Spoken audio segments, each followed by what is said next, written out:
প্রত্যেকটা বাবার কাছেই মেয়েরা হচ্ছে তাদের রাজকন্যা, আর সেই রাজকন্যাকে আদর যত্ন করে বড় করে আবার অন্যের বাড়িতে পাঠিয়ে দিতে হয়। কেন এই কথা বলছি শেয়ার করব তোমাদের সাথে।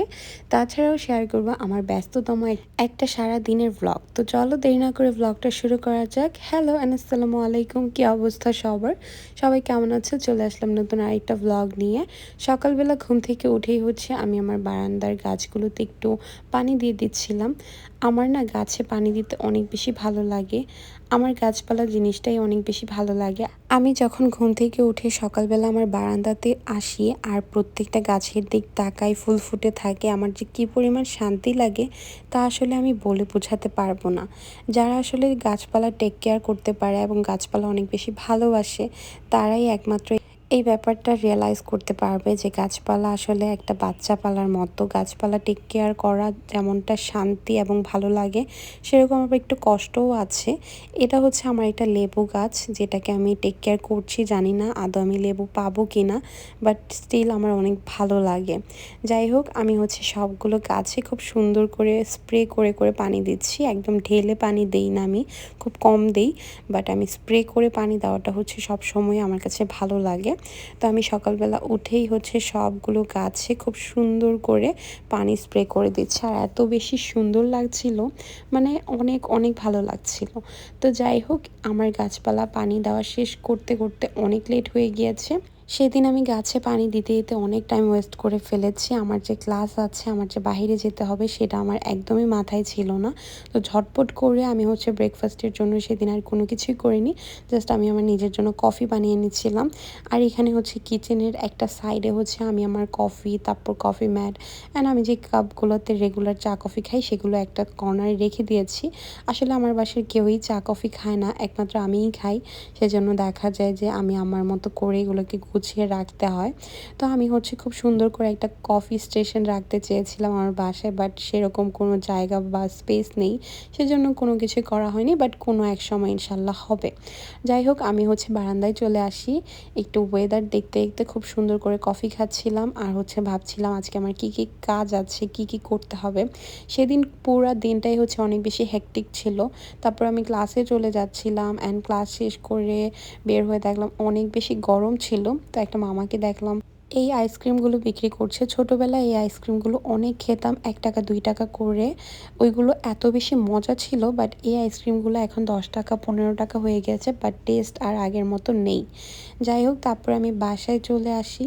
তারপর আমার আর সারাদিন কোনো কিছুই রেকর্ড করা হয়নি। একদম সন্ধ্যার পরে হচ্ছে আমি আবার রেকর্ড করেছি একটু। সেদিন হচ্ছে ভাইয়া এসেছিলো বাসায়, তো ভাইয়া হচ্ছে অনেক কিছু নিয়ে এসেছে। তো সেগুলোই আমি একটু আনপ্যাক করছিলাম। আরও অনেক কিছু ছিল, আইসক্রিম, কোক, চকলেট। তারপর সেগুলো হচ্ছে সবাই খেয়ে ফেলেছে, আমি আর রেকর্ড করতে পারিনি। তো এগুলো হচ্ছে আমি একটু রেকর্ড করে রেখেছি, অ্যাজ আমি একটু ভ্লগে অ্যাড করতে পারি যেন। যাই হোক, এখানে হচ্ছে ফুলকড়ি থেকে ভাইয়া অনেক মিষ্টি, তারপর দই, এগুলো নিয়ে এসেছে। দই রাখার যে বাটিটা, এই বাটিটা খুবই কিউট, মানে আমার কাছে অনেক ভালো লাগে। আমি হচ্ছে এই বাটিগুলো অনেকগুলো জমিয়েছি। যাই হোক, এখানে হচ্ছে আইসক্রিম অনেকটাই শেষ করে ফেলেছে। যাই হোক, তারপর হচ্ছে কিচেনে গিয়ে দেখলাম আম্মু হচ্ছে রান্নাবান্না করছিল রাতের জন্য। আর সেদিন হচ্ছে আমি আম্মুকে একটু হেল্প করতে পারিনি, আম্মুই একা একা সব কিছু করেছে। অ্যাজ আমি সেদিন অনেক বেশি টায়ার্ড ছিলাম, সারাদিন অনেক বেশি ব্যস্ত ছিলাম। যাই হোক, এখানে হচ্ছে আমি সবগুলো খাবার সেদিন মাটির পাত্রের মধ্যে সার্ভ করেছি। আর এখানে সবগুলোই কিন্তু প্লেট পাতে, সবগুলোই হচ্ছে ওই দই যে নিয়ে আসে ভাইয়া, ওই দইয়ের বাটি, বাট দেখতে কিন্তু খুবই কিউট লাগতেছে, আমার কাছে ব্যাপারটা খুবই ভালো লেগেছে। যাই হোক, তারপর হচ্ছে আমি খেতে বসে গেলাম। সেদিন হচ্ছে আমার এত বেশি ক্ষুধা লেগে গিয়েছিল যে আমি আর কারোর জন্য ওয়েট করতে পারিনি, আমি হচ্ছে একা একাই খেয়ে ফেলেছি সবার আগে। আর এই যে ছোট চিংড়ি মাছের ভর্তাটা, এটা এত বেশি মজা হয়েছিল। আর ইলিশ মাছ ভাজা হলে আমার আর আসলে কোনো তরকারিই লাগে না। আমার আম্মু অনেক ভালো করে জানে, বাসায় যখনই কোনো ঝোল তরকারি করা হয়, আম্মু হচ্ছে ইলিশ মাছটা আমার জন্য আগেই রেখে দেয় ভাজাটা, যেটা আমি অনেক পছন্দ করি। আর আমি হচ্ছে ইলিশ মাছ হলে আর কোনো কিছুই লাগে না। যাই হোক, সেদিন আর আমার কোনো কিছুই রেকর্ড করা হয়নি। আর এটা হচ্ছে এর পরের দিন বিকেলবেলা আমরা হচ্ছে ডেলি ডিলাইটে গিয়েছিলাম সেখানে পেস্ট্রি খাওয়ার জন্য। বাট সেখানে গিয়ে দেখলাম ব্রাউনি ছিল, তো ব্রাউনি নিয়ে ফেললাম। এখানকার ব্রাউনিটা আমার 2-3 বার ট্রাই করা হয়েছিল। এখানকার ব্রাউনিটা যারা খেয়েছো তারা তো জানোই, খুবই খুবই খুবই মজা, আর প্রাইসটাও খুবই কম, 150 টাকা। আর 150 টাকা অনুযায়ী আমার কাছে খুবই ভালো লেগেছে, ওয়ার্থ ইট ছিল। যাই হোক, তারপর হচ্ছে আমরা একটু গোল্ডের শপে এসেছিলাম। কোনো কিছু কেনার জন্য না, জাস্ট এমনিতেই এসেছিলাম। কোনো কিছুই কেনার উদ্দেশ্যে ছিল না, জাস্ট র্যান্ডমলি আমরা হচ্ছে একটা কাজে এসেছিলাম। তো আম্মু হচ্ছে বললো চলো গোল্ডের কত প্রাইস হয়েছে, কেমন প্রাইস সেটা একটু জেনে যাই। তো র্যান্ডমলি আমরা হচ্ছে একটু ঘুরতে গিয়েছিলাম বলা যায়। তো আমার হচ্ছে এই চেনটা খুবই পছন্দ হয়ে যায়। আর সেদিনই হচ্ছে পাপা বুকিং করে দিয়ে আসে, আর আমি জানতাম না এই ব্যাপারটা। তো পাপা হচ্ছে এরপরে হচ্ছে আমাকে এই চেনটা গিফট করে। আমি যে কি পরিমাণ খুশি হয়েছি আমি আসলে এক্সপেক্ট করতে পারবো না। কারণ এরকম মানে হঠাৎ করে সারপ্রাইজ আসলে আমি আনএক্সপেক্টেড ছিল।